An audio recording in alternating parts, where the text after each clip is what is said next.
Da casa, e a Fabiana, que é a nossa jornalista. Nós vamos gravar com imagem e áudio e depois será colocado à disposição no nosso site. A Associação Comercial de Santos, que em dezembro comemora 150 anos, tem no seu quadro associativo 270 empresas. Então esse material, sua apresentação hoje, vai ser disponibilizado pelo site da CS, pelo Grupo Tribuna e também pela Secop.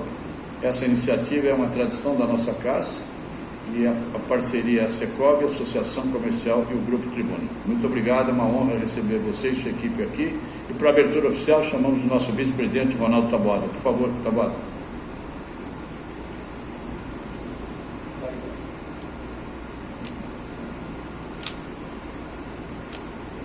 Muito bom dia a todos. Em nome da diretoria da entidade, do corpo colaborativo, quadro associativo, damos a todos as boas-vindas. Como é uma tradição da casa, sempre que estamos nos processos eleitorais dos 3 níveis, seja de presidente, seja de governadores, senadores, deputados, prefeitos, nós sempre abrimos as portas da Associação Comercial, Moisés, para que esse candidato traga o seu plano de governo, possa debater com a sociedade e, com isso, enriquecer o trabalho desse candidato. Nós, da Associação Comercial, conforme o Márcio disse, temos aqui 270 associados, mas o seu todo, nós ultrapassamos a mais de 50 mil pessoas, em função dos colaboradores dessas empresas e seus afins. Então a visibilidade é extremamente grande. Nós estamos vivendo um momento de pandemia, onde realmente temos que ter muitas restrições, principalmente de saúde, né, Moisés? Mas temos que fazer a nossa parte, e sempre dentro do ambiente democrático. As nossas portas sempre estarão abertas. Entregamos também a cada comitê organizador dos candidatos um planejamento apresentado pela Associação Comercial, que é o Condesan. Creio que já chegou ao seu conhecimento também, e estaremos sempre aqui dispostos a discutirmos um bom caminho para a cidade, colaborando com isso ao futuro dela. Com isso, eu convido você para ocupar teu espaço e passar a sua mensagem ao nosso quadro, tá bom? Uma boa sorte a você.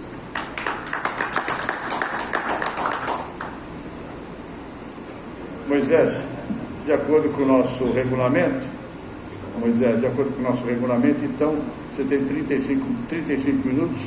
Quando der faltar 5, não tome como indelicadeza. Eu aviso você que falta 5, mas não será uma indelicadeza, por favor. Quero registrar a presença dos nossos diretores, o Noslen e do Rogério Conde também, que são diretores da casa, estão aqui para prestigiá-lo, tá bom? Boa sorte. Bom, primeiro eu queria me apresentar para vocês, né? Eu sou, como foi dito aqui, jornalista, né?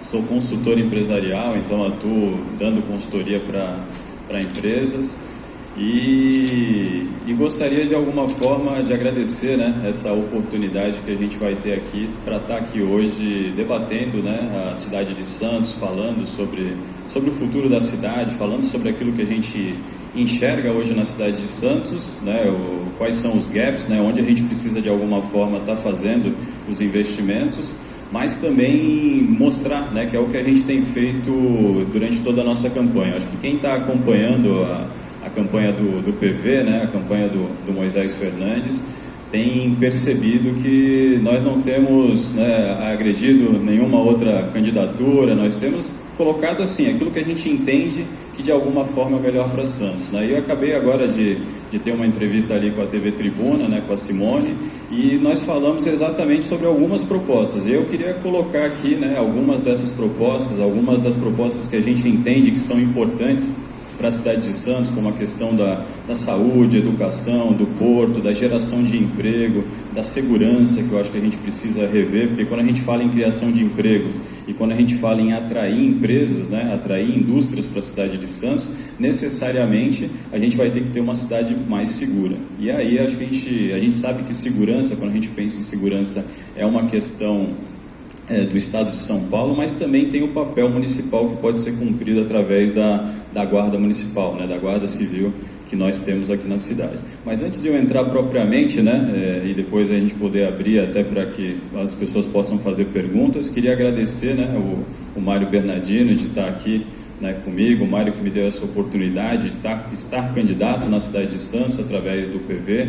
Queria também agradecer, né, que ela não está aqui hoje presente por conta de um problema de saúde, mas a Sônia Brunetti, que é minha vice, né, agradecer toda a chapa, né, dos vereadores do PV, que tem feito um trabalho incrível aqui. Eu tenho alguns deles aqui conosco, né, tem levado o nome do PV, levado as propostas do PV por toda a cidade. E o principal, agradecer o retorno que a gente tem sentido toda vez que a gente vai até a rua, toda vez que a gente vai em algum local, toda vez que a gente passa e percebe o quanto as pessoas têm entendido aquilo que a gente gostaria de colocar. Então, dito isso, eu queria entrar propriamente nas ideias que a gente tem para a cidade, de que forma que a gente entende que a gente poderia atuar para alcançar, né, a cidade que a gente gostaria de ter. Né, uma das nossas ideias, das coisas que estão lá no nosso plano de governo, que tem a ver até também com o trabalho que a gente recebeu aqui do Condesan, né, a gente esteve aqui pessoalmente recebendo esse material. Uma das ideias é a criação da Zona Verde. Né? O que vem a ser essa Zona Verde?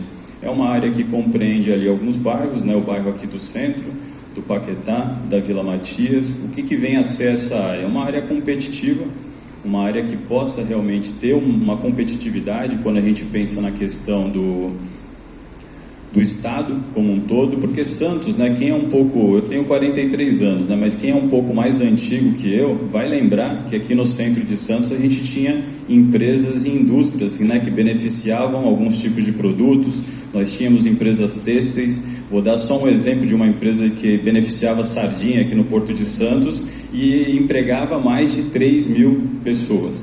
E ao longo desses 40, 50, 30 anos, a gente perdeu essa competitividade. Apesar da proximidade com a situação do Porto de Santos que a gente tem, porque muitas vezes não tem sentido, né, essa sardinha ser beneficiada a quilômetros e quilômetros daqui e depois só passar pela cidade para ser levada para o seu destino. Então, por que não beneficiar, né, esse produto aqui?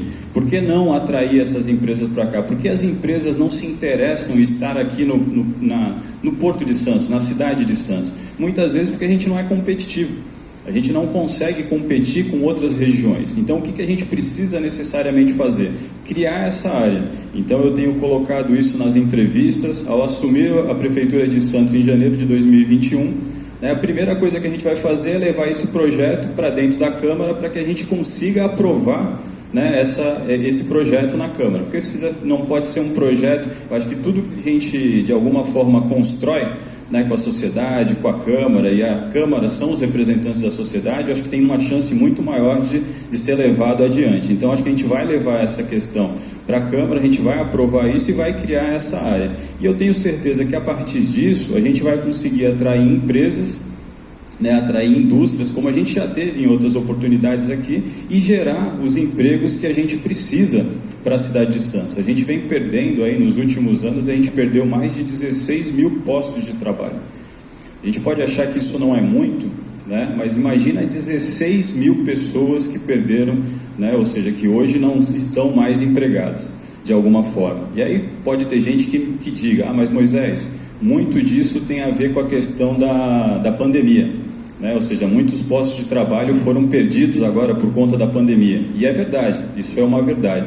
Mas nós já vínhamos historicamente perdendo esses postos de trabalho ao longo dos anos. Então são 16.000 pessoas que deixaram de trabalhar, que de repente estão se virando de uma outra forma. Quando a gente olha para o Porto, e a gente falou lá agora sobre essa questão do Porto, nós tínhamos 35.000 estivadores no Porto de Santos, trabalhando ali direto ou indiretamente com a questão portuária. Hoje não passam de 10.000. Então eu acho que é uma outra questão que a gente precisa, né? Porque as pessoas dizem assim, o Porto de Santos está no quintal, né, da cidade. Mas na verdade o Porto de Santos não está no quintal da cidade, ele está dentro da cozinha, está dentro da nossa cozinha aqui, ou está dentro do nosso quarto, sabe? Está na nossa sala de estar, e é algo que a gente precisa resolver. Não dá mais para a cidade ficar de costas para o Porto de Santos. e também não dá mais para o Porto de Santos ficar de costas para a cidade. Então nós precisamos, de alguma forma, alinhar isso. E como que a gente vai fazer isso? Né? De que forma que a gente vai fazer isso? Uma dessas formas é criando, porque hoje existe uma pressão em relação aos empresários, e o empresário do Porto, ele está ligado com o que ele quer desenvolver a atividade dele, né? E ele já faz isso, já arrecada, já gera empregos de alguma forma. Então acho que o papel da prefeitura, pelo menos eu penso que esse seja o ideal, né? É fomentar essa questão, né? Ou seja, criar essa área competitiva, e a partir da criação dessa área competitiva a gente começar a atrair as empresas. E aí uma coisa também importante, as pessoas dizem, mas Moisés, isso já foi falado, né? Outros prefeitos, outras pessoas já falaram de atrair empresas, atrair indústrias, beneficiar produtos aqui na cidade de Santos, e muitas vezes isso acaba não avançando, né? Você fala disso no processo eleitoral, né? E a gente já escutou isso no processo eleitoral. Uma outra coisa que a gente vai falar também aqui é sobre o centro, e a gente já escutou tantos projetos, tantas situações a respeito do centro, e por que isso não avança, né? E aí vamos nos reter primeiro a essa questão da criação da Zona Verde. Não avança, por quê? Porque hoje não existe uma preocupação, pelo menos assim, na minha visão, precisa existir uma maior preocupação. Esse projeto, isso que vai ser desenvolvido, precisa diretamente estar ligado ao gabinete do prefeito. A gente precisa criar um núcleo de ação, um núcleo de especialistas que estejam sistematicamente visitando e buscando a implementação desse projeto, visitando as empresas. E por que eu digo isso, né? Agora, recentemente, no começo do ano, eu fui contratado para trabalhar numa transportadora aqui da cidade, que tinha um valor, né, que ela de alguma forma performava, e eles não estavam felizes com aquele valor de performance que eles tinham. E o que a gente fez? A gente criou um projeto para buscar parcerias com relação a algumas outras empresas. E esse trabalho era feito de forma sistemática, porque muitas vezes a empresa que está lá fora, ou a indústria que está lá fora, ela não vai descobrir que a gente tem um espaço capaz de receber, né, essa indústria, essa empresa aqui. Somos nós que vamos ter que levar essa ideia, mostrar que existe, mostrar quais são os benefícios para que a implantação dessas empresas aconteçam aqui na cidade de Santos. Então acho que isso é fundamental, e isso acho que precisa estar, sabe, na mesa do prefeito, assim, precisa estar aqui assim, em cima da mesa do prefeito, e todo dia quando ele entrar na prefeitura, ele precisa olhar aquele projeto e falar, eu preciso resolver isso, eu preciso gerar emprego. E aí ele vai embora, e aí no outro dia ele volta, e aí ele senta lá e olha lá e fala assim, eu ainda preciso resolver essa questão do emprego. Porque se a gente não resolver essa questão do emprego, se a gente verdadeiramente não fizer esse trabalho, a cidade vai continuar de alguma forma passando pelas mesmas dificuldades que a cidade tem. Isso não é de hoje, né? Não estou fazendo uma crítica aqui à atual administração, à atual gestão. Isso é dos últimos 30 anos.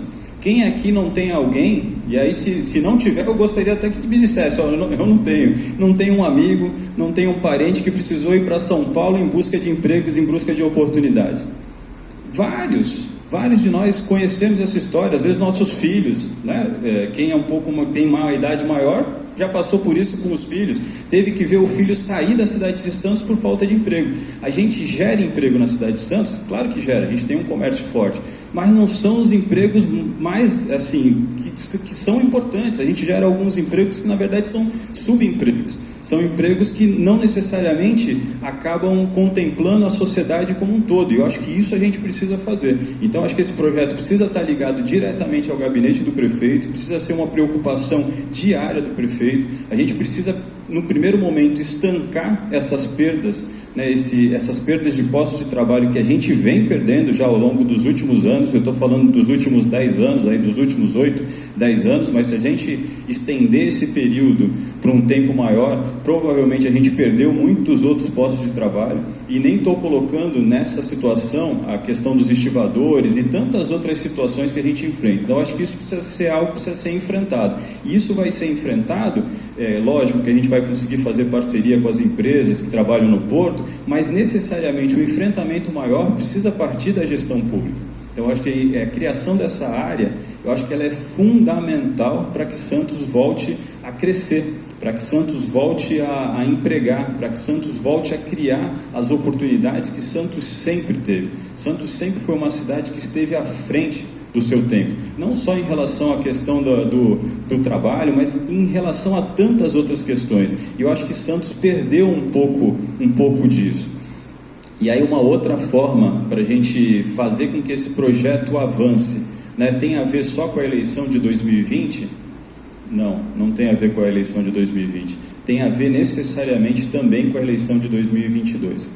Porque a gente não vai conseguir fazer com que o Porto deixe de estar de costas para a cidade de Santos, e a cidade de Santos, de alguma forma, sem poder fazer nada com relação a isso, se a gente não tiver uma representação forte, não só na cidade de Santos, mas também na Baixada Santista como um todo.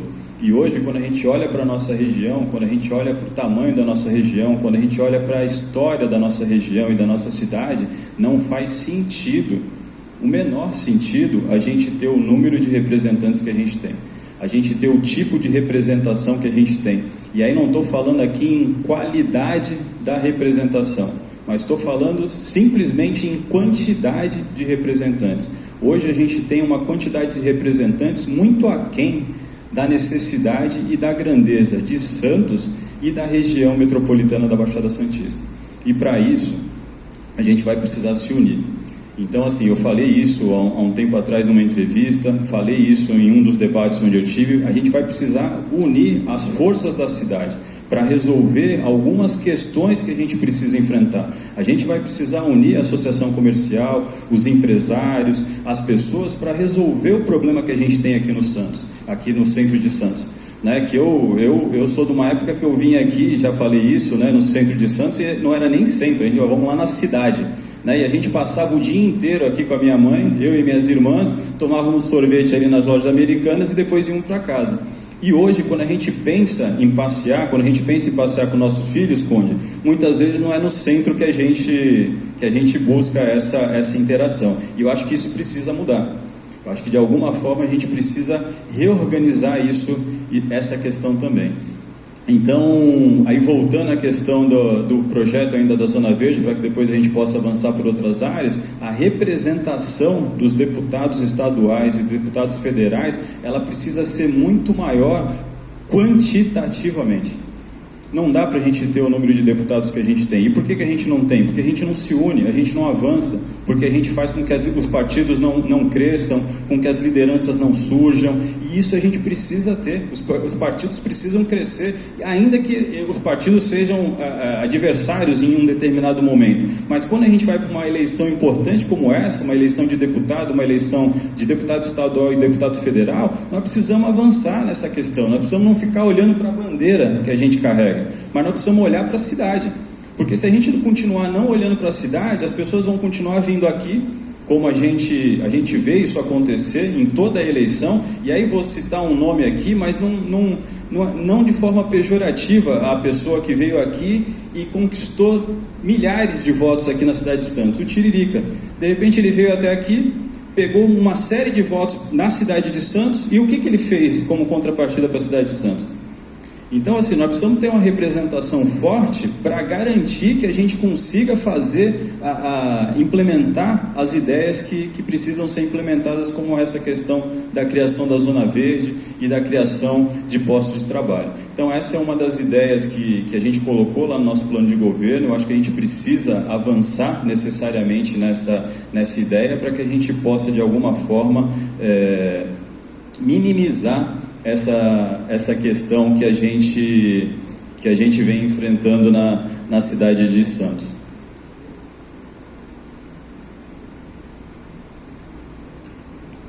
Para que a gente possa atrair essas empresas, atrair essas indústrias para a cidade, a gente vai precisar ter uma cidade segura. Então isso é uma outra coisa que a gente colocou lá, da importância da gente trabalhar a questão da segurança, principalmente aqui na área central.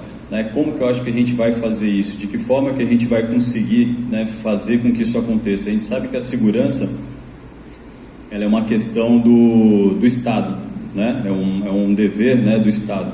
Mas a questão da segurança também pode ser implementada aqui pelo município. E a gente tem cidades aqui no nosso entorno, e aí não vou ficar citando, né, o nome da cidade, mas não é muito difícil, é só, né, é só a gente pesquisar que a gente vai saber, né, qual é a cidade. A gente tem cidades aqui, por exemplo, aqui do nosso lado, que tem um orçamento de repente menor que o nosso, e que tem a questão da segurança com relação às guardas municipais muito forte. De repente o efetivo, numa dessas cidades aqui que é próxima da gente, o efetivo da guarda municipal é maior que o efetivo da polícia militar. Então acho que para que a gente possa atrair, né, as empresas, a questão do trabalho que a gente vem falando, a gente precisa ter uma cidade segura. E para que a gente possa fazer isso, a gente precisa ter uma guarda civil municipal mais forte. A gente vai conseguir fazer isso já no primeiro ano? Provavelmente não.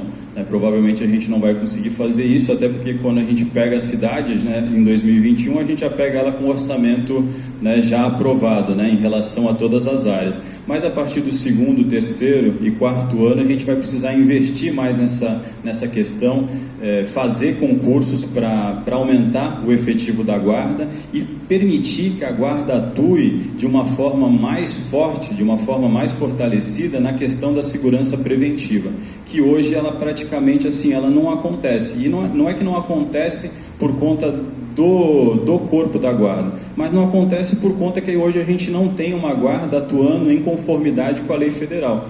Hoje existe uma lei federal que rege essa questão da guarda municipal, e eu acho que é uma questão que precisa, né, ser equalizada. Acho que a gente precisa entender que existe essa lei federal que rege as guardas e precisa fazer com que a guarda atue de acordo com essa lei federal. E para isso a gente vai precisar fazer os investimentos, a gente vai precisar dar condição, né, para que a gente possa ter uma estrutura adequada em relação a essa questão da guarda municipal.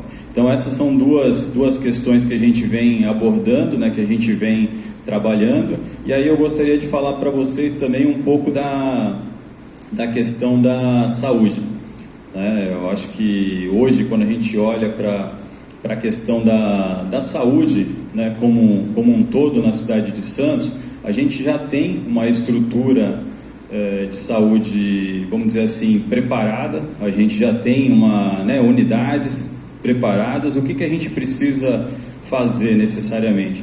A gente precisa pegar e permitir que os investimentos da área da saúde cheguem na ponta do atendimento, para que a gente possa ter um atendimento preventivo, né? E aí eu acho que esse atendimento preventivo, e eu estava falando isso lá na entrevista, acho que precisa ser ligado a essa questão do esporte, né? Eu acho que a gente precisa promover a questão do esporte em relação, ou seja, ter projetos linkados. Acho que a gente precisa linkar alguns projetos em relação a essa questão da saúde, e uma delas é necessariamente com o esporte. Aí eu tenho um professor aqui de educação física que está abanando a cabeça positivamente, né? Porque se as pessoas forem mais saudáveis, provavelmente elas vão fazer menos uso, né, do sistema público de saúde. Então acho que essa é uma questão que a gente precisa atuar, a questão preventiva da saúde, e também atuar na questão da saúde básica, da atenção básica. Então, e para que a gente possa garantir isso,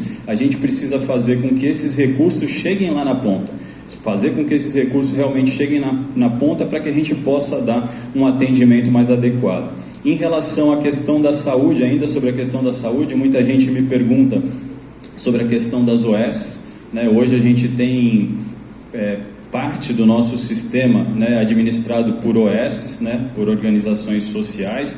Eu acho que todo mundo aqui sabe, né, o que são organizações sociais, e eu acho que a gente tem que rever essa questão com responsabilidade, né, porque existem contratos, e quando existem contratos, esses contratos precisam ser respeitados, mas a gente precisa buscar entender o que acontece com relação a essas estruturas que hoje organizam parte do sistema nosso único de saúde, e buscar de alguma forma, se houver possibilidade, rever ao longo do tempo essas organizações aqui na nossa cidade. Por que eu digo isso? Porque quando a gente contrata uma organização social, ela só tem sentido para que ela gere um resultado melhor do que aquele resultado que era desenvolvido pelo sistema público de saúde, pela estrutura pública já existente. E hoje, pelo menos a minha impressão, a impressão que eu tenho, é que isso não acontece. As organizações sociais hoje, elas acabam não prestando um serviço melhor do que era o serviço que já era prestado pelas unidades públicas. Então, eu penso que se isso não acontece, e se a sensação da população não é essa, continua sendo essa de que talvez nós tivéssemos um serviço público de saúde melhor, e aí vou dar até um exemplo para que a gente possa entender isso, porque senão pode parecer, mas você está exagerando, né? Você não tem esses dados, né? E eu acho que isso ficou bastante claro agora com relação à questão da pandemia, né? Onde se foi buscar soluções, né, com relação à questão da pandemia? Foi na estrutura privada? Não foi na estrutura privada. Onde a gente teve tecnologia para resolver a questão das vacinas, por exemplo, da busca da solução através de vacinas? Foi na estrutura privada? Também não foi na estrutura privada, foi na estrutura pública. E por que a estrutura pública foi capaz de fazer esse bom atendimento em relação à questão do coronavírus? Em relação a toda essa situação que eu estou falando? Porque foi repassado investimento e foi feito minimamente uma gestão desses investimentos. Então, acho que a solução da saúde não está nas OS. A solução na saúde está no fortalecimento da estrutura pública que a gente tem já existente. Está no fortalecimento dos servidores, que é uma outra coisa que a gente vai fazer, que a gente vai valorizar. E eu tenho servidores aqui na plateia, e eu sei que eu tenho muitos servidores, assim, pessoas capazes na cidade de Santos, mas que hoje não são valorizados. E hoje existe eu posso até dizer uma sanha, né? Hoje as pessoas batem muito em servidor, porque o servidor isso, o servidor aquilo, o servidor não presta, não realiza um bom trabalho, e isso não é verdade. O que existe hoje é que muitas vezes você tem uma estrutura que não consegue absorver através de projetos, através de investimentos, essa capacidade, essa competência que a gente tem à disposição da cidade de Santos. E eu digo mais, porque muitas vezes as pessoas falam assim, a gente pode solucionar isso de outra forma. Não vai solucionar, porque o serviço vai precisar continuar sendo prestado. E por que esse serviço não ser prestado por alguém que prestou concurso, que é capacitado, que entende da área em relação à questão da saúde? Então, acho que é isso que a gente precisa, sabe? Quando a gente pensa na cidade de Santos e quando a gente pensa na questão da saúde, a gente precisa valorizar. A gente precisa valorizar a estrutura que a gente tem hoje existente na cidade, e mais que valorizar essa estrutura que a gente tem na cidade, valorizar o servidor que a gente tem na cidade. Porque foram esses servidores que deram literalmente a vida agora na questão do coronavírus. Vários servidores nossos morreram agora durante o enfrentamento. Outros praticamente não viam os filhos. Alguns ficaram hospedados num hotel aqui no centro da cidade, sem poder ver a família, porque não sabiam se voltando para casa poderiam contaminar ou não as suas pessoas. Então, assim, quando existe um projeto, quando existe investimento, quando existe a união das pessoas em torno de algo, a estrutura pública funciona, e funciona muito bem. Então eu penso que esse é um dos caminhos para a questão da situação da saúde pública como um todo. Acho que se fosse o caso da gente utilizar algum outro tipo de estruturação em relação à saúde, né, na cidade de Santos, caso a gente precisasse construir algum outro hotel, ou algum outro hospital, ou alguma outra unidade em relação à questão da saúde, eu acho que o modelo que a gente deveria observar não é o modelo das OS. E talvez, eu abro um parêntese em relação a isso, a questão das parcerias público-privadas,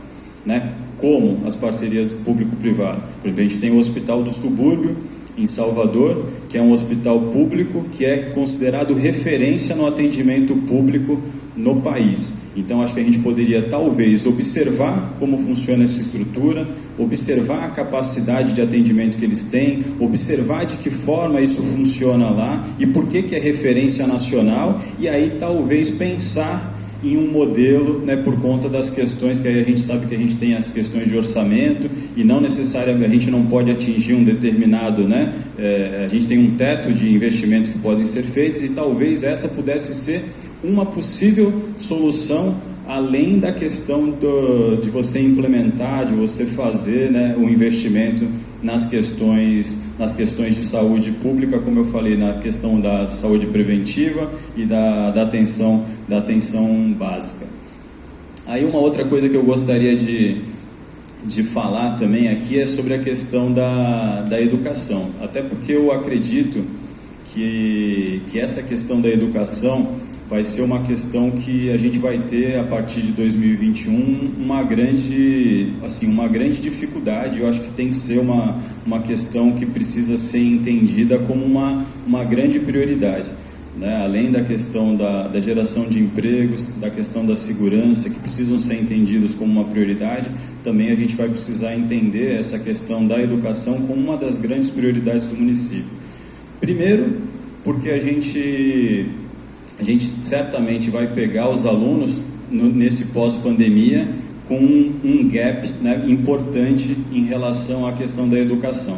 Tiveram alunos que tiveram acesso remoto, puderam participar de aulas, né, de maneira remota, e a gente tem uma grande parte dos alunos que não tiveram essa oportunidade, né? Tem alunos que não tiveram sequer uma aula ao longo da pandemia. Então, quando a gente pegar essas crianças lá na frente, certamente a gente vai ter uma diferença, né, entre as que puderam ter algum tipo de acesso remoto à educação e aquelas que não tiveram nenhum tipo de acesso remoto à educação. Então, acho que isso a gente vai precisar enfrentar. Estão se falando aí 2 anos em 1. Eu confesso que eu não vejo isso como uma possibilidade, mas a gente vai precisar buscar minimizar, né, essa questão. E como que a gente vai minimizar essa questão? A gente só vai conseguir minimizar essa questão com investimento forte em educação.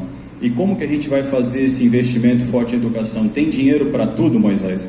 Tem dinheiro então para investir, né, na geração de emprego, investir na saúde, investir em educação, investir no turismo, investir em cultura, em todas as áreas que a gente precisa? Tem.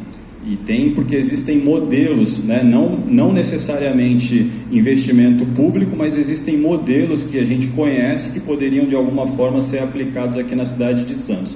Vou dar um outro exemplo em relação a essa questão da educação. A gente tem uma cidade aqui também próxima, aqui à cidade de Santos, com um orçamento muito menor que o orçamento da cidade de Santos e que tem uma estrutura de educação muito melhor que a estrutura que a gente tem hoje atualmente na cidade de Santos. Tem escolas muito mais preparadas, tem escolas sustentáveis, modernas, tecnológicas. Por que isso foi feito? Porque lá existe um outro modelo que está sendo implementado, né? E aí você tem essas escolas lá funcionando, você tem escolas preparadas, né? Não só para os nossos 2 clientes, porque nós temos 2 clientes quando a gente pensa na questão da educação, né? Que é o aluno, o pai e o aluno e o professor. Então a gente precisa oferecer, para minimizar a questão que a gente vai certamente, que a gente já está enfrentando, né, e ainda vai seguir enfrentando, que é a questão do coronavírus e da diferença entre os alunos, a gente vai precisar fazer investimentos. E vai ter que ter escolas mais preparadas, não só para o turno escolar, mas também para o contraturno. Por quê? Porque hoje muitas vezes as escolas não são capacitadas, por exemplo, para oferecer esportes dentro das escolas. Muitas vezes a escola não tem quadra, quando tem quadra ela não é coberta, então não é o tempo todo que você pode produzir alguma coisa em relação a esses alunos, e esses alunos acabam passando pela escola durante a manhã ou no período da tarde, aqueles que estudam de manhã à tarde, e não retornam no contraturno na escola, nem para receber atividades esportivas, nem para receber outro tipo de atividades. E eu, por exemplo, eu estudei em escola pública o tempo todo, né? Eu estudei no Auxiliadora da Instrução, estudei depois no SESI, que era aqui, que é a escola que foi derrubada agora, que não tem mais ali do lado das docas, né? Até porque meu pai era doqueiro, então eu estudava ali próximo a ele, depois a gente voltava junto para casa para almoçar. E estudei no Ablas.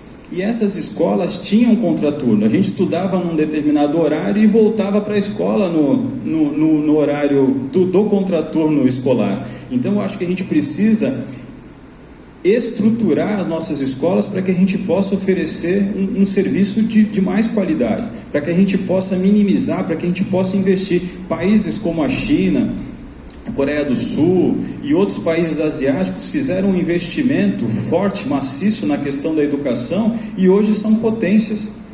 E isso não estou falando de 100 anos, 50 anos, estou falando dos últimos 30 anos. A Coreia do Sul, por exemplo, fez um investimento maciço há 30 anos atrás na questão da educação, e hoje é uma potência quando a gente olha a questão Brasil, Coreia do Sul. Quando a gente olha a China hoje e o Brasil, a China se descolou do Brasil, a Coreia do Sul já está se descolando, né, do Brasil, e em relação até a outros países. Por quê? Porque fez investimentos importantes na questão da educação.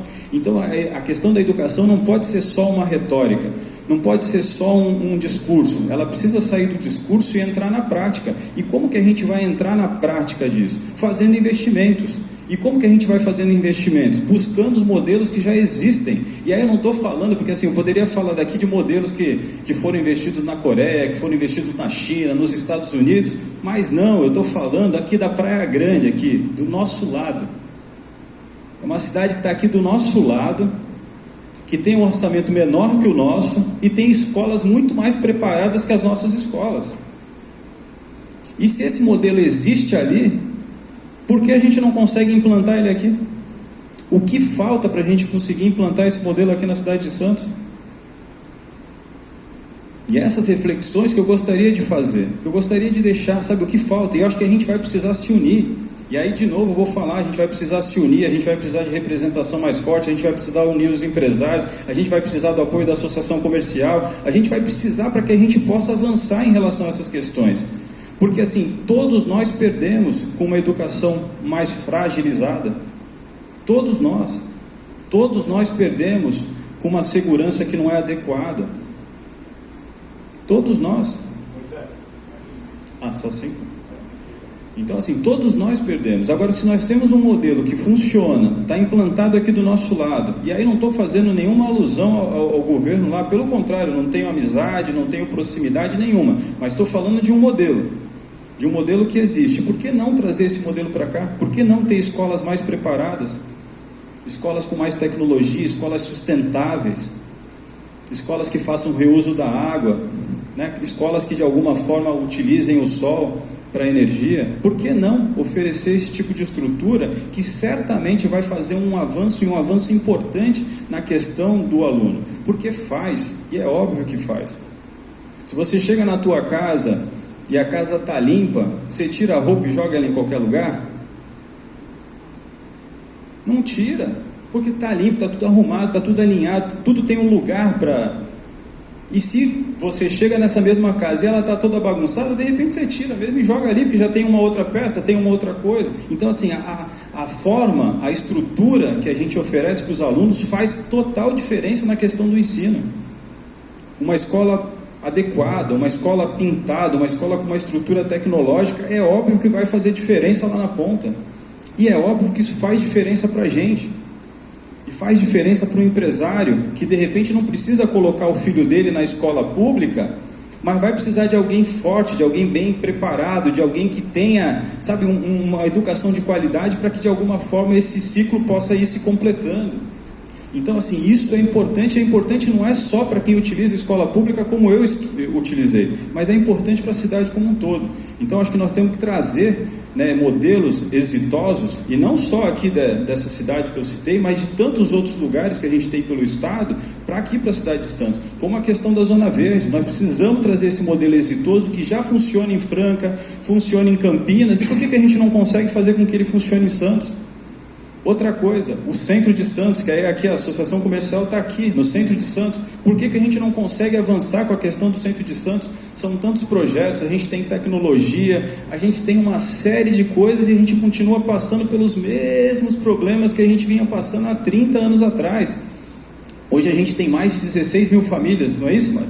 Mais de 16 mil famílias passando por dificuldades aqui em relação à questão do centro de Santos. Por que a gente não consegue avançar? Hoje a gente tem, são 600 imóveis, né? 400 imóveis. Hoje a gente tem 400 imóveis desocupados que poderiam de alguma forma estar sendo utilizados para minimizar essa questão. E por que a gente não consegue avançar nisso? E aí o principal, por que a gente vem percebendo uma diminuição do número de espaços desocupados na cidade de Santos, aqui no centro de Santos? alguém está comprando o centro. Quem é que está comprando o centro? Quem é que tem interesse que o centro permaneça do jeito que ele está hoje? Pesquisa. Eu não quero saber de nomes, mas assim, mas quem é? Assim, a quem interessa que o centro hoje continue desse jeito? Porque assim, projeto nós temos, tecnologia nós temos, as universidades. E por que a gente não consegue avançar numa questão importante como essa? Por que a gente não consegue construir moradias aqui no centro de Santos? O que falta para a gente avançar? Então, uma outra reflexão que eu gostaria de deixar, eu deixei ela no debate, né? Muita gente me ligou na sequência, mas eu gostaria de deixar aqui, porque a gente não vai resolver essa questão do centro, a gente não vai resolver ela se a gente não envolver a cidade toda. E aí a gente vai precisar envolver os partidos, a gente vai precisar envolver os empresários, a gente vai precisar envolver os políticos, a gente vai precisar envolver a sociedade, porque o que acontece aqui no centro de Santos não impacta só o centro de Santos, impacta a cidade como um todo. E aí eu poderia falar aqui sobre várias outras áreas que estão no nosso governo, no nosso plano de governo, como o turismo, a cultura, e tem tantas outras áreas que eu poderia discorrer, mas eu vou respeitar aqui o horário. Como jornalista, né? Como jornalista, eu vou respeitar o horário que já me foi falado, e quando cantou 5 minutos, agora já não deve ter mais, né? Mas já teve lambuja. Já teve lambuja. Mas então, olha, nós vamos ter perguntas, com certeza, Moisés, é que você vai poder discorrer sobre vários assuntos. Pode Perfeito, ser? pode ser. Muito obrigado por respeitar o regulamento, que a gente está procurando dar o mesmo tempo a todos os candidatos. Muito obrigado pela sua apresentação. Bom, está aberta a pergunta. O Rogério, nosso diretor financeiro, tem a primeira pergunta. Por favor, Rogério. Bom dia a todos que estão nos acompanhando. Agradecer a presença do Moisés. Nosso vice-presidente já fez as honras da casa, mas faço questão de pessoalmente te dar os parabéns pela coragem. Acho que é importante que as pessoas de bem participem do processo político, então desejo a você uma boa sorte nesse processo. Aí, aproveitando a sua fala, e principalmente agora no final, que você falou sobre educação, e eu defendo há muito tempo esse investimento maciço em educação. Acho que não tem outra forma da gente criar as novas gerações com o cidadão da forma que a gente quer, se não for a base de educação, um investimento maciço. Você fez uma alusão aí à teoria das janelas quebradas, e eu concordo, e queria então aproveitar, saber, né, dos vários modelos de educação que a gente tem conhecimento hoje, como você enxerga uma eventual implantação do modelo cívico-militar na educação. E aproveitando, fazendo já uma segunda pergunta, com relação também a um assunto que não foi falado, mas eu sei que é uma das bandeiras do Partido Verde, a questão da sustentabilidade e tudo. Eu quero saber como você enxerga esse modelo que está sendo proposto para o Sítio das Neves, de queima de resíduos sólidos e geração de energia, enfim, como que você e o Partido Verde estão enxergando essa opção que está sendo dada, entre aspas, para a região. Bom, obrigado pela pergunta, Conde. Primeiro eu queria agradecer a oportunidade de estar aqui, né, com você, de estar recebendo essas perguntas, porque me dá a oportunidade de discutir realmente algo que a gente acabou não conseguindo, né, que eu ia falar sobre a questão ambiental, sobre a questão do Sítio das Neves, mas antes falar sobre a questão da educação. Acho que a questão da educação, a gente precisa fazer sim investimento maciço em educação, e a gente precisa atrelar a educação com o esporte e com várias outras áreas. Eu participei aqui em Santos, né, pratiquei vários esportes. Apesar dessa altura ridícula que eu tenho, né, 1,75 m, eu cheguei a jogar basquete profissional pelo Atlético Santista, né? E eu tinha um professor que era o Mondionça, né, e o Mondionça falava pra gente: se vocês não saírem daqui grandes atletas, vocês vão sair daqui pelo menos grandes homens. E ele falava isso pra gente o tempo todo. O Mondionça, que jogou pelo Globetrotters, né, um cara que chegou a jogar nos Estados Unidos, um cara fantástico, né, assim, uma pessoa de um coração enorme, e ele falava isso para a gente o tempo todo. E eu tive essa oportunidade de ser formado, né, não só com relação à questão da educação, mas também com relação à questão do esporte. Então acho que a gente precisa sim fazer um investimento maciço na questão da educação. E aí eu acho que essa questão do modelo, né, cívico-militar, eu acho que a gente entrou a gente está fazendo como a gente faz aqui quando tem eleição para deputado estadual e deputado federal. A gente pega os nossos e aí a gente não olha para o interesse da cidade, para o interesse da região. Eu acho que a gente precisa ter uma educação forte. Agora, o modelo que vai ser implantado, implementado, eu não sei se é o cívico-militar, se é um outro tipo de modelo. Eu, particularmente, eu acho que não há uma necessidade desse modelo cívico-militar. Eu acho que a gente precisa valorizar a educação como um todo, a gente precisa valorizar o professor, dar condição de ter escolas preparadas, escolas adequadas para que a gente possa oferecer um ensino de qualidade. E aí, a partir disso, a gente vai formar uma nova geração que pode ser de atletas amadores, uma geração de crianças bem formadas através da estrutura que a gente possa oferecer. Eu acho que é isso necessariamente que a gente tem que buscar, pelo menos é o meu pensamento em relação a essa questão. Já em relação à questão da sustentabilidade, eu estava lendo hoje de manhã, antes de vir para cá, né, ontem o Ministério Público deu parecer contrário a essa questão da implantação, né, ele sugeriu, na verdade, que não seja implantado o incinerador na cidade de Santos. Né? E provavelmente, primeiro, lógico que o Ministério Público colocou essa questão como uma situação que precisa ser definida e precisa ser discutida regionalmente.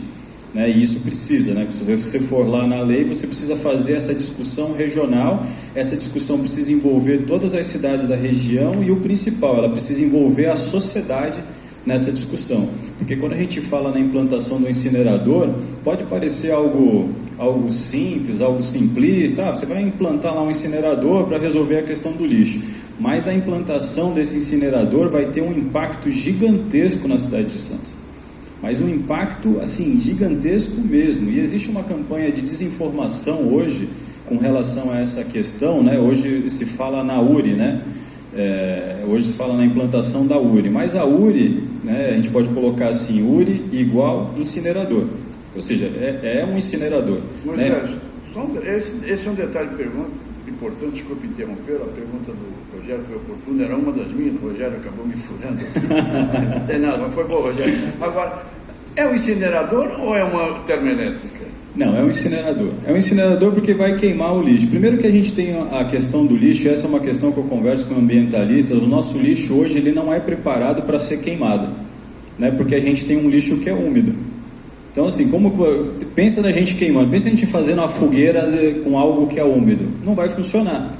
O que a gente vai ter que fazer? A gente vai ter que colocar uma série de substâncias para conseguir garantir a queima desse produto, para conseguir fazer com que esse produto atinja um determinado valor, né, de calórico, para que ele possa ser queimado. E isso vai produzir toneladas e mais toneladas de substâncias tóxicas que vão ser depositadas no meio ambiente.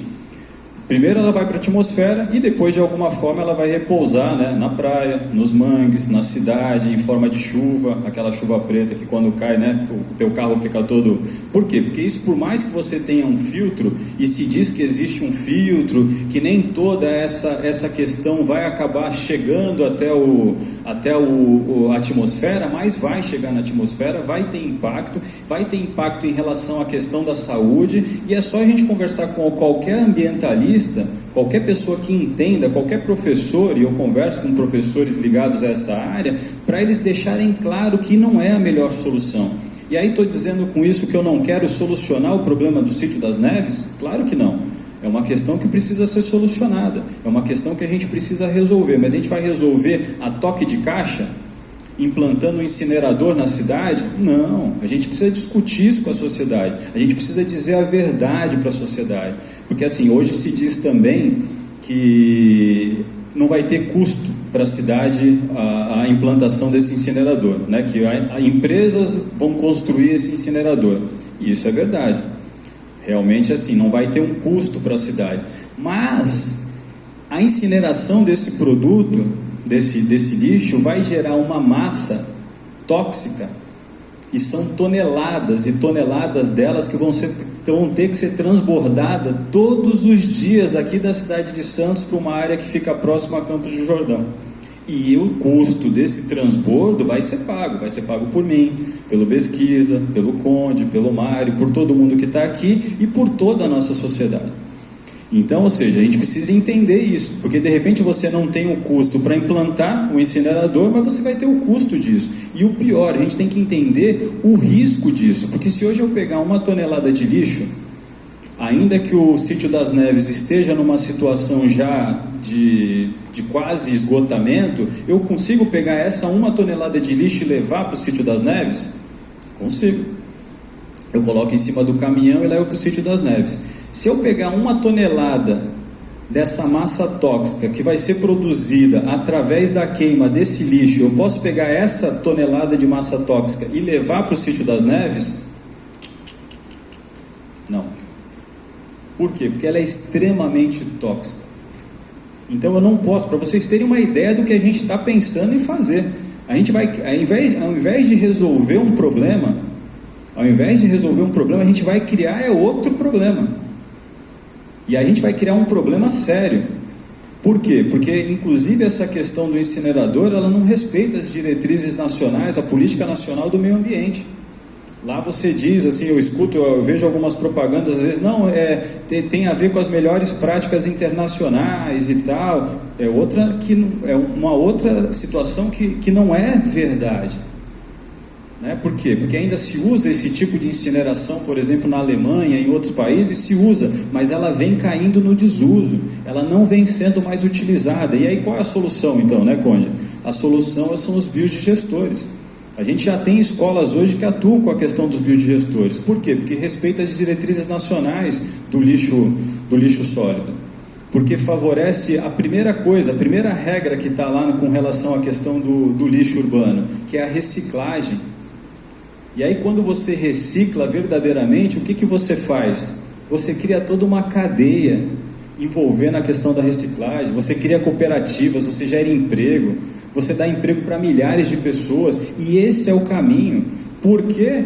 Porque fala em recuperação de energia, né?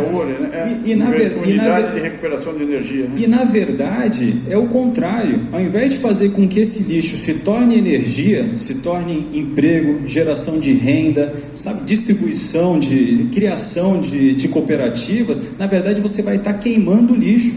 Você vai estar queimando a possibilidade de fazer dinheiro, de gerar emprego, de gerar riqueza com esse lixo. E ainda vai estar criando um outro problema, porque você vai estar criando essa massa tóxica que você vai ter que depois resolver essa questão. São 200 toneladas. Sabe o que é 200 toneladas dia?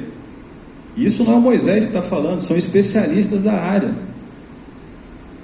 Por isso que está no seu contexto também, do programa de governo, a revisão do contrato de coleta de lixo. Por isso que está no seu programa de meio ambiente e sustentabilidade. Exatamente, porque essa é a solução. Acho que a gente precisa fazer um trabalho de educação. E eu sou favorável, assim, sempre a gente propor algumas situações com educação. A gente não resolve o problema do trânsito multando as pessoas.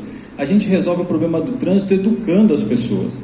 A gente não vai resolver o problema do lixo multando as pessoas. A gente vai resolver o problema do lixo educando as pessoas, fazendo com que elas entendam o que elas precisam fazer com aquela lata, com aquele plástico, com aquele lixo, de que forma que elas podem separar. Se você fizer uma pesquisa hoje na cidade, eu tenho certeza absoluta que a grande maioria das pessoas não sabe o que fazer com lixo.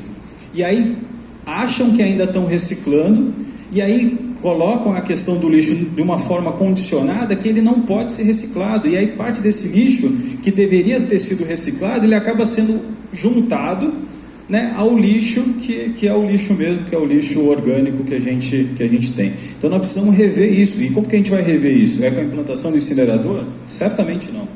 É com a questão dos biodigestores, que é uma tecnologia limpa, é uma tecnologia sustentável, que vai gerar emprego, que vai trabalhar a questão das cooperativas, que vai gerar riqueza para a cidade de Santos e que vai beneficiar a todos nós, do que a gente criar um outro problema. Tem uma pergunta da Associação dos Construtores, da SECOP, pode ser? Claro, pode ser. Interromper, para a gente fazer um ping-pong, tá? Obrigado. Perfeito. Bom dia a todos. A gente sabe que... O Ricardo Mesquita você conhece, né? Claro, Da claro, Secom. claro. Essa evasão que a gente está tendo no centro é um problema, né?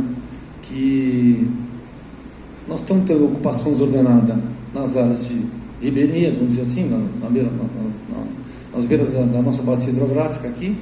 Estamos tendo uma ocupação desordenada aqui no centro também, né?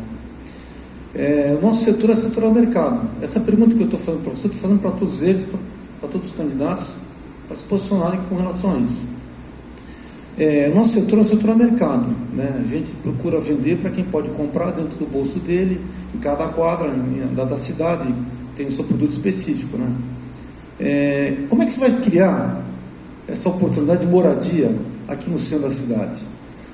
Entendendo que nós entendemos que a partir que você começa a criar essa moradia, o teu entorno de comércio, serviço e outras coisas, ele vai acontecer naturalmente. Um exemplo assim bem claro na nossa cidade, a Moura e Ribeiro não tinha aquela pedreira, criaram lá a Tecnisa, fez 7, 8 torres lá e já mudou o entorno de comércio e serviço, né? Então isso fatalmente acontecendo, a moradia no centro, você vai ter essa modificação, né?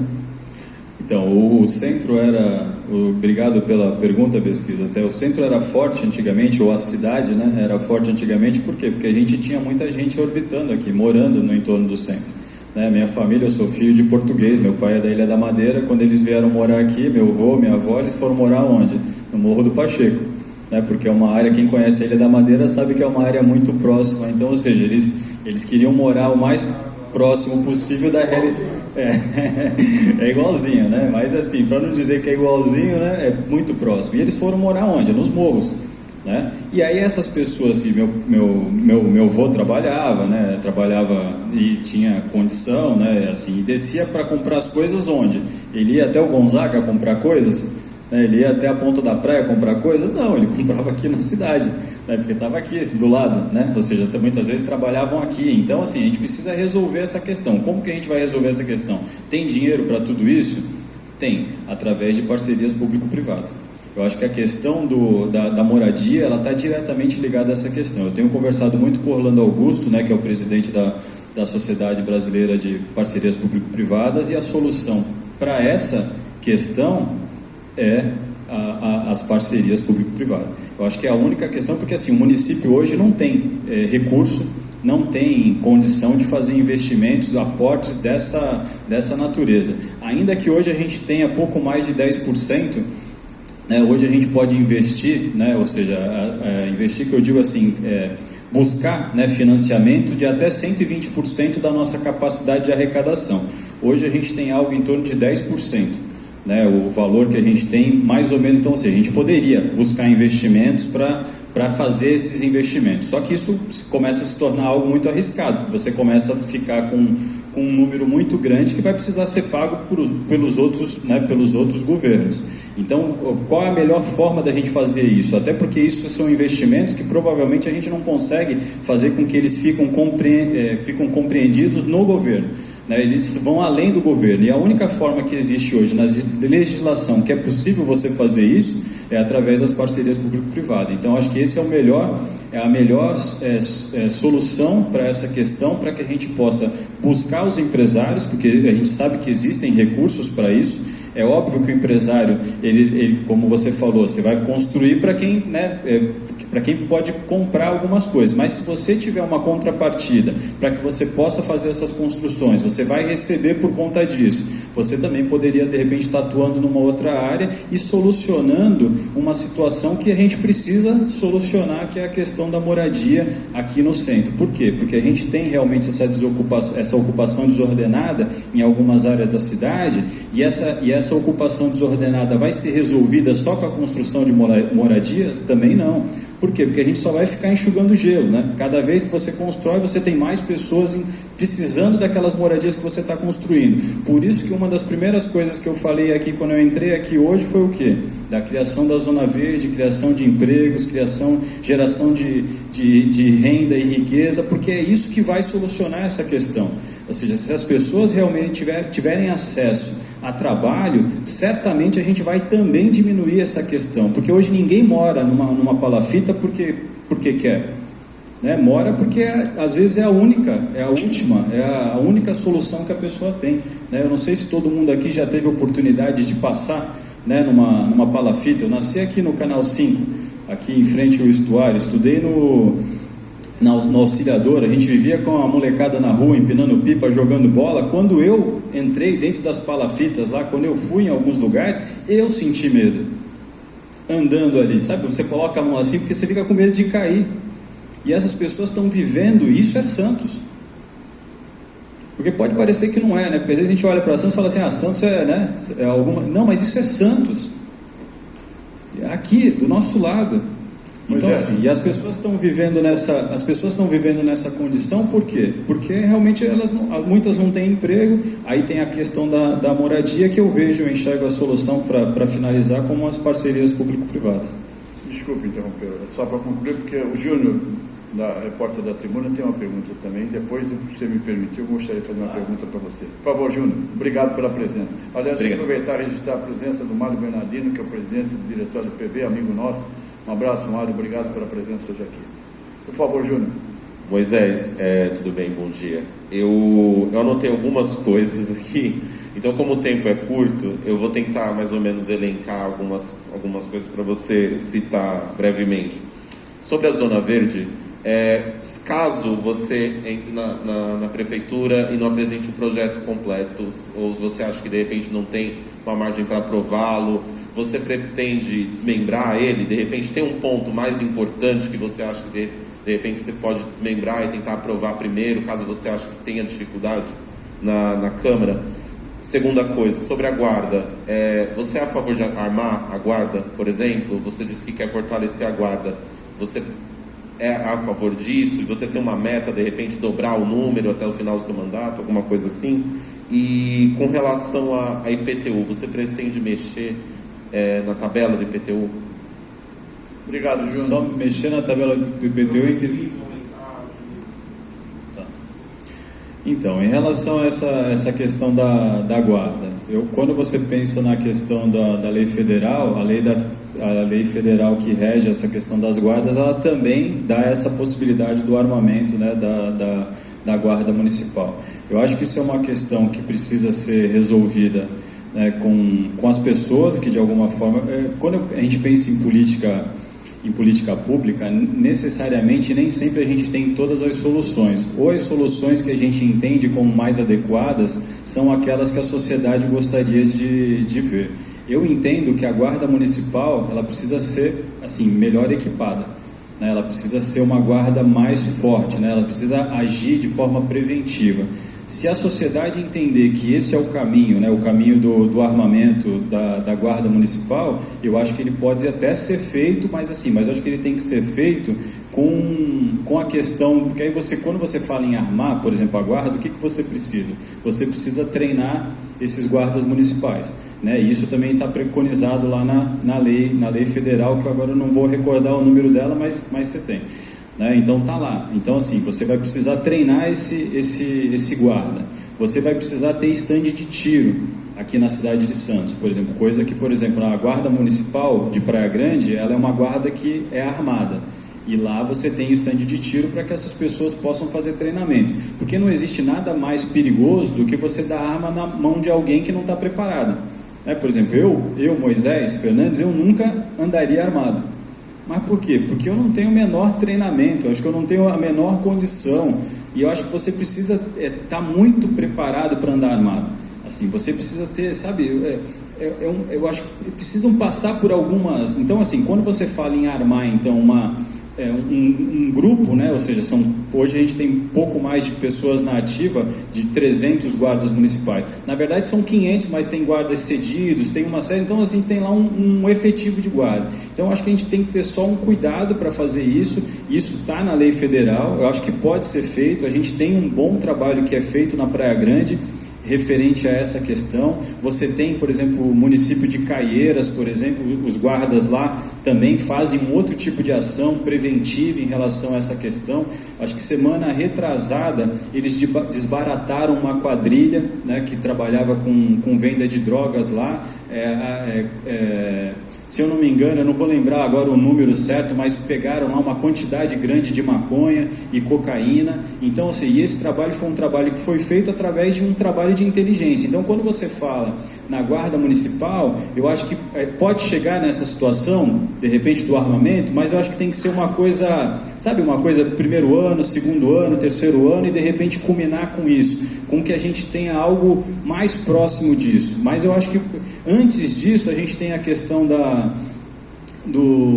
das câmeras que precisam estar integradas com as câmeras privadas. Tem tanta coisa que a gente pode avançar em relação a isso. A gente precisa pensar na questão dos coletes, a gente precisa pensar na questão dos carros adaptados, a gente precisa pensar num outro tipo de atuação da Guarda Civil Municipal. Quando a Guarda foi criada na cidade de Santos, lá atrás, ela foi criada, se tinha uma outra visão, né, da questão da importância da guarda, e era uma outra situação, que hoje é muito diferente da situação que a gente vive com relação à segurança. Então acho que a gente precisa também avançar nessa questão e de repente chegar até numa questão como essa, mas aí eu acho que a gente precisa ter contrapartida, porque eu acho que você não pode dar uma arma na mão de alguém sem que essa pessoa seja treinada, sem que ela tenha condição de treinar para que ela possa ter essa questão. Em relação à questão do IPTU, né, eu acho que a gente não deve mexer nisso, não deve aumentar, ou seja, eu acho que principalmente por conta de tudo que a gente está vivendo. Eu acho que não tem o menor sentido hoje a gente falar em aumento de IPTU, a gente falar em uma série de situações, até por conta das situações que a gente vem enfrentando na cidade de Santos. Então, eu acho que quem fala uma situação como essa, eu acho que não está pensando nas pessoas. E você fez uma outra pergunta que aí eu me...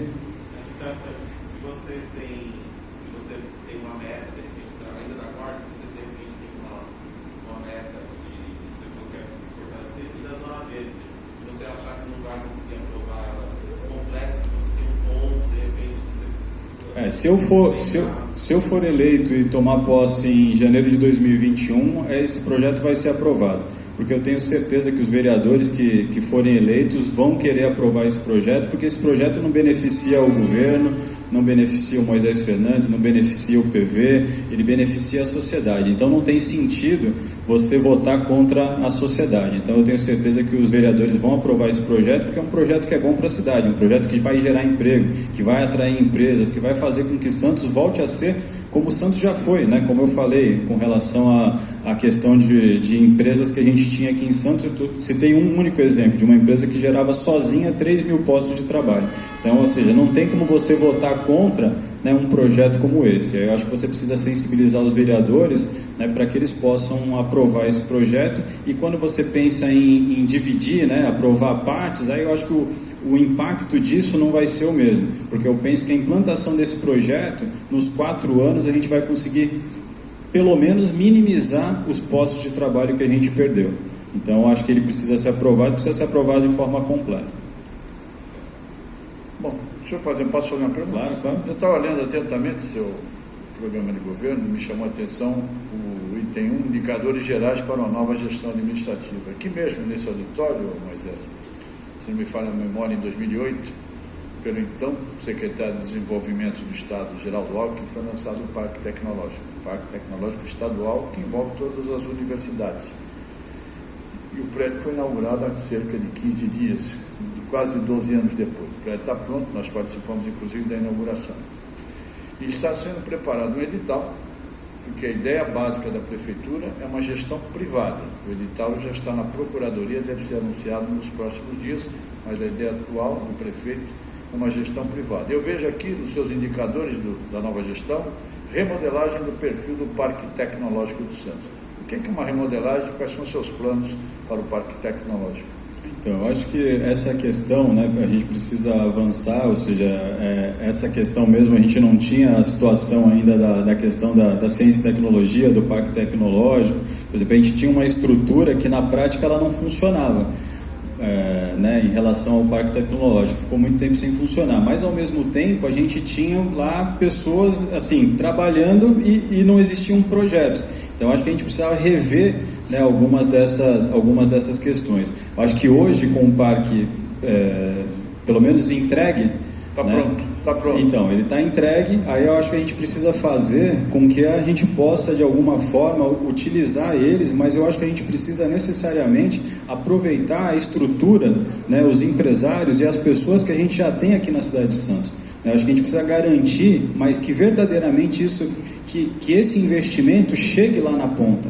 Porque não adianta você ter uma estrutura que ela acaba não funcionando, ela acaba não absorvendo, acaba não chegando verdadeiramente nas pessoas. Eu acho que a gente precisa fazer isso. Hoje a gente tem empresas, por exemplo, eu posso falar isso com a maior tranquilidade, porque eu atuo nessa área, que passam por algumas dificuldades porque não tem apoios, por exemplo, como esse. São apoios que são importantes. Então acho que a gente precisa fazer com que isso verdadeiramente chegue até as empresas, as pessoas, senão não vai adiantar nada. Você vai ter uma estrutura lá grande que vai consumir uma grande parte de recursos e não necessariamente vai atingir o seu objetivo principal, né, que é fazer com que a gente possa levar adiante essa questão. Mas só para complementar, a ideia atual é uma gestão privada. Se você é eleito, você mantém essa tendência de uma gestão privada ou uma gestão pública? Não, uma gestão privada. Eu acho que para você tocar algo, né, eu acho que precisa ter a participação do poder público nisso, né? Mas a gestão privada eu acho que seria o ideal para a gente não correr risco de repente você não avançar em relação a essa questão. Acho que uma gestão privada seria o ideal. Mais alguma pergunta? Alguém gostaria de fazer mais alguma pergunta para o Moisés? Então tá bom. Então vamos encerrar. Moisés Fernandes tem como vice a Sônia Brunetti. Mais uma vez, muito obrigado. Acho que foi um encontro muito agradável, muito importante, acrescentou muito, permitiu principalmente que nós o conhecêssemos um pouco mais. Vou chamar o presidente da Secob, como tem acontecido, que é o nosso parceiro, junto com o Grupo Tribuna, para fazer o encerramento. Por favor, pesquise. Bom, em nome da Secob, mais uma vez agradecer essa parceria com a Tribuna, né, o Grupo Tribuna, Associação Comercial. Está lembrando aqui, esses problemas de saúde, segurança, educação, moradia, eu consegui, acho que a nossa geração aqui, tem um pouco de cabelo branco, votou pela primeira vez em 1980, não foi? Para prefeito? Não, primeira eleição que eu votei. Eu acho que foi. Depois do período do regime militar, foi em 1980, que foi para senador, se eu não me engano. Existiam dois partidos, MDB e Arena. Orestes Quercia, que era um candidato. Orestes Quercia e acho que Fernando Henrique Cardoso, não? Não estou lembrado. Mas eu lembro que eu votei no Orestes Quercia. Mas não me lembro. Era novo essas coisas, era o que tínhamos, né? E de lá para cá, saúde, segurança e educação, toda eleição a gente vem com esses problemas e isso começa a ficar de um tamanho que a gente, né, começa a ficar incomensurável. Eu acho que a missão de quem vai entrar aqui é muito difícil, né? Já vai entrar com um orçamento que não foi ele que... Isso também é um negócio que eu não sei como é que corrige isso, como é que pode acontecer isso. Então, desejar a você sorte, saúde e sucesso, e que a gente está aqui como sociedade civil realizando o sonho de estruturar e montar o Condesan junto com a Associação Comercial, a Unisantos e os sindicatos hotéis, bares e restaurantes. E acho que com esse conselho a gente vai conseguir aprender como sociedade civil a cobrar o poder público tudo aquilo que a gente procura fazer com planejamento, aquelas coisas que a gente imagina que possam ser boas para a cidade. É isso aí. Obrigado, pesquisa. Em nome dos nossos diretores, Rogério, Ronaldo, Noli aqui presente, Moisés, Mário Bernardino, muito obrigado pela presença de vocês, por atender o nosso convite. A casa está aberta e nós desejamos muita sorte e muito sucesso a vocês, tá bom? Obrigado, bom dia a todos.